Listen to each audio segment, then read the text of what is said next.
Hello, it's Parm King, the Dungeon Master for Legends of Barovia, a Curse of Strahd campaign, here with another Dungeon Master's tip for you. Please make sure to subscribe to my channel and like this video so you can be updated on future Dungeon Master tips that you may think are valuable. Today I'm going to talk about the Vistani and why you should include them in all of your Dungeons and Dragons or Pathfinder or role-playing games. In the Curse of Strahd, there's a group of people known as Vistani. They are the Gypsies, if you will, of Barovia.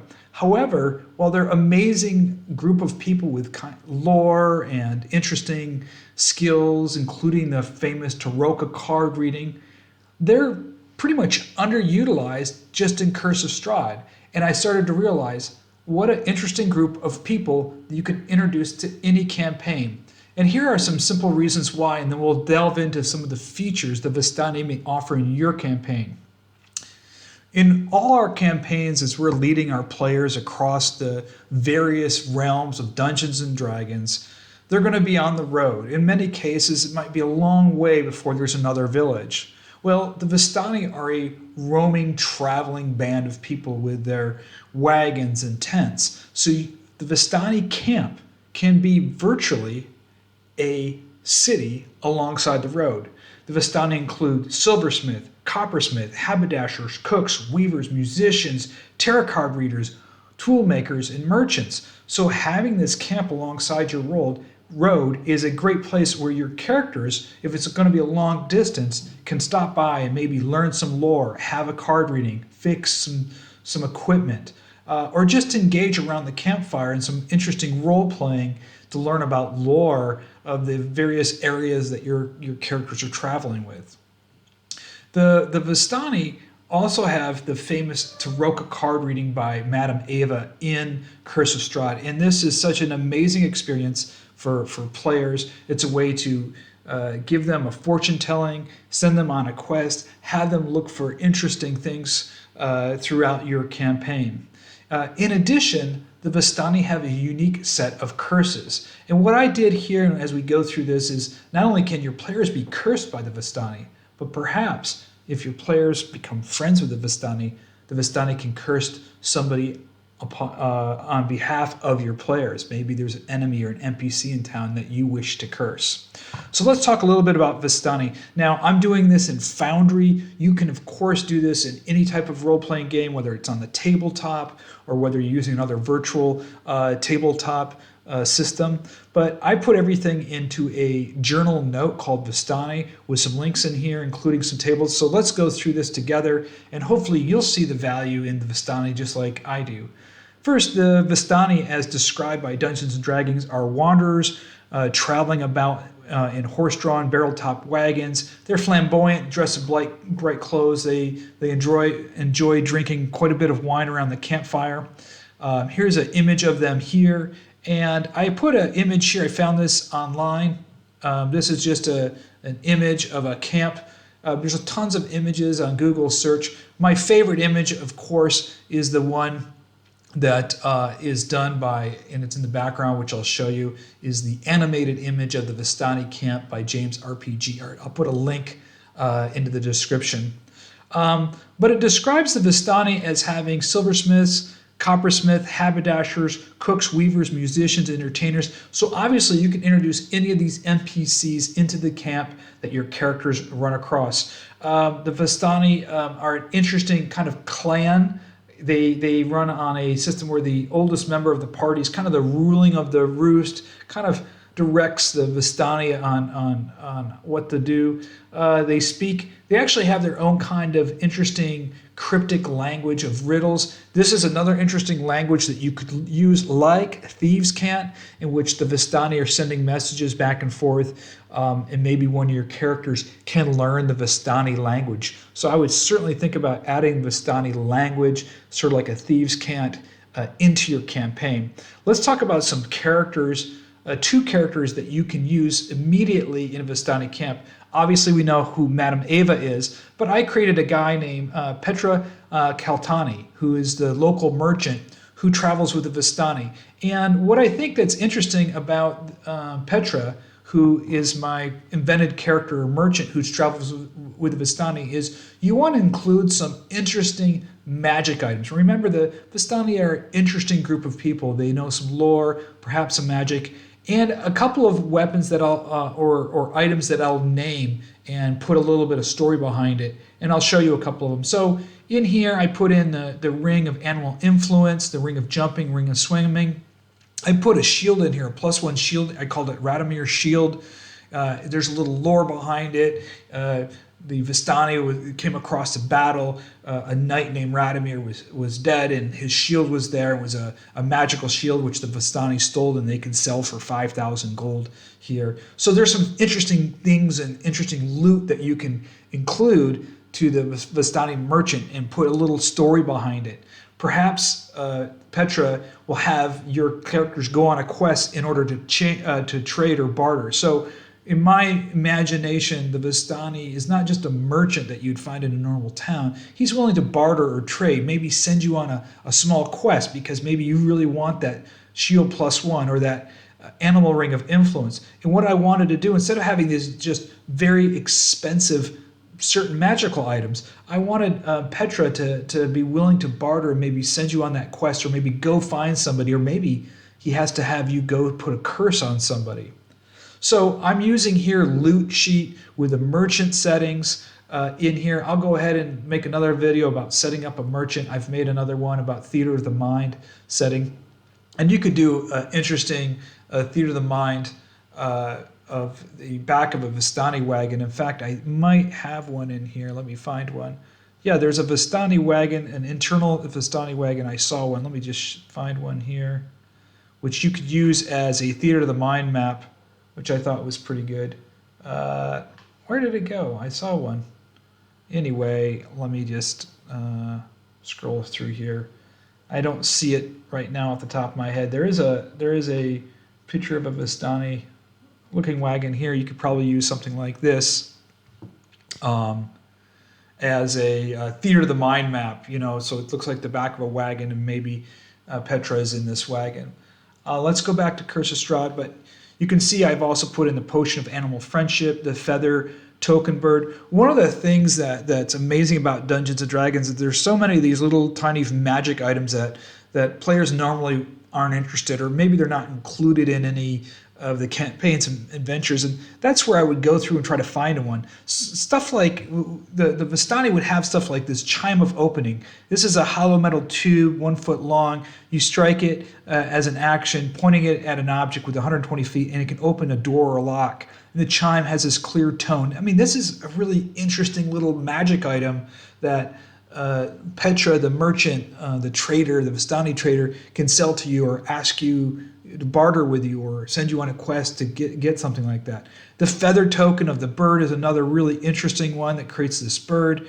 The bag of beans is another really interesting magic item. So there's a couple little interesting magic items that would be great for the Vistani to have willing to trade with you.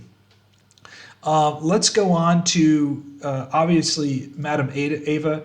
Madame Ava is the fortune teller in the Curse of Strahd.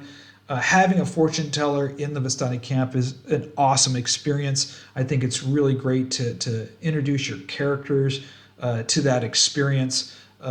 If you haven't purchased Curse of Strahd, either on D&D Beyond or in the book, you should just pick it up. Even if you don't play the Curse of Strahd, there's so many things in there that you can incorporate into your adventure. She does have some spells. She's a pretty tough hombre. I would be careful kind of with your characters running into Madame Ava. But I've made the Tarocca card reading. Here's the scene here. Whoop, I want to open that scene up. I think I can open it from here. No, I can just click on it. I'll just open the scene very quickly for you. This is the card reading here in the background where my players do their card reading. I made an entire video on making this Tarocca card reading for Curse of Strahd, which again you should be using if you want to introduce the Gypsies and Vistani into any of your campaigns. Certainly look at the Tarocca card reading video that I made and make sure to include that in the camp. It's just really, really cool. The last thing I did was I created a curse table. The Vistani there's a list of curses the Vistani have in the Curse of Strahd. Here it is in the Curse of Strahd. They don't even name the curses. So, and they also have Evil Eye, but these curses, and there's no name for them. They're just curses. And so what I decided to do was name the curses and add a few of my own and call it a curse table. Now, the curses happen only one of two ways. Either Vistani, you upset a Vistani and they curse you, or you can ask one of the Vistani to curse somebody else on your behalf. And what are these curses? Well, I've put them here as items. They're technically feats. And I created a roll table. I'll just show you here what the roll table looks like. So you can either have it so that the Vistani randomly either give you a curse or randomly are cursing you, and you just roll this, and it'll pick up the random curse here. And let me see, you've got the Curse of Shame. So let me go through the curses that I've created for the Vistani, which I think you're going to find interesting. So I have a list of curses here, they're feats, and I'll go through each one of them for you. The Curse of the Dead Hand, I've altered some of the ones that are in Curse of Strahd, make them a little bit different. The Curse of the Dead Hand, the target is unable to perform certain kinds of acts involving fine motor skills, so when casting spells and using weapon. So what happens is the target's going to be rolling disadvantage when they're cursed with the dead hand, and they apply a -5 to their attack or spell check rolls. So that's the Curse of the Dead Hand. The next curse is the Curse of Shame. The target's appearance changes sinister, yet purely cosmetic way. You know, maybe a scar, or their teeth yellow, or they have bad breath. And I take the target's charisma down to 5 on this one. The Curse of Loss is a non-magical item in the target's possession, or if there's no items, £1 worth of gold disappears. Until the curse ends, they cannot find this item. The Curse of the Weak-Minded. The target gains vulnerable to sleep, charm, or other trance-like spells. This is a great one to include Curse of Strahd, because vampires like to try to charm people or put them to sleep. So this is a great curse to include in here. The Curse of Fear, this is one that I've made up. The player who's been cursed with fear rolls a fear check at the start of an encounter. It's a DC 15 wisdom check, and if they fail, the target retreats and will not engage during that encounter. So you certainly do not want to be cursed with fear. I have the Curse of Weak Strength. The target's weapon damage will only do half damage. The target's been cursed with weak strength, and so he can't really, hit the enemy hard with a sword, or maybe he can't draw the bow back as far. So it's Curse of Weak Strength. The next one is the Curse of Abandonment. The attuned one magic item ends, and the target cannot attune to that magic item until the curse is ended. I call this one the Curse of Abandonment. This is one from the Curse of Strahd. The Curse of Blindness is Curse of Strahd. That's the target is blinded. I made this one up called the Curse of Concentration. It kind of goes along with the Curse of Weakness, and so the target's spells only do half damage. And then the last one is obviously the Curse of Blindness here.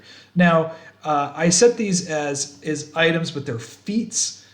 This is so that if they want to cast this on somebody else, so if they've asked one of the Vistani to cast this on somebody else, I would probably either have the Vistani, in order for the Vistani to cast this curse on another person, they either need to be visual distance of it, or your character needs to have an item that belongs to the person they want cursed, sort of like some kind of maybe a piece of clothing or something that belonged to that person. They'll bring it to the Vistani. The Vistani will attune that and then curse the creature or character that this belongs to.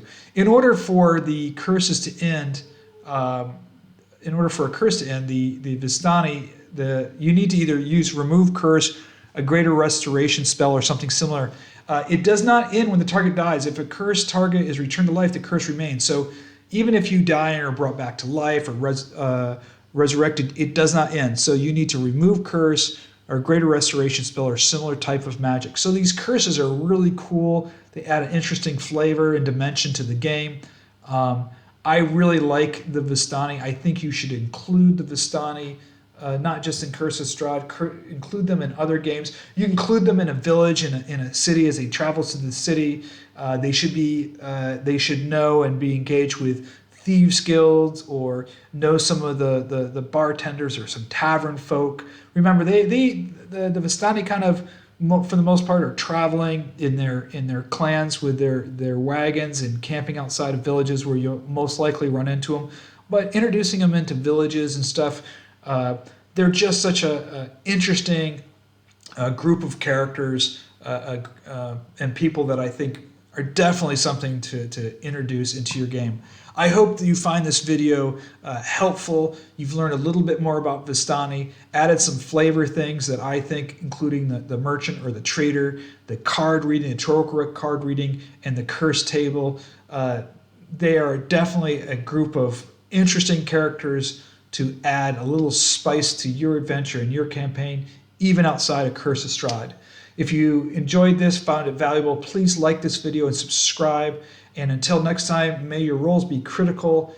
This is Parm King, the Dungeon Master for Legends of Barovia.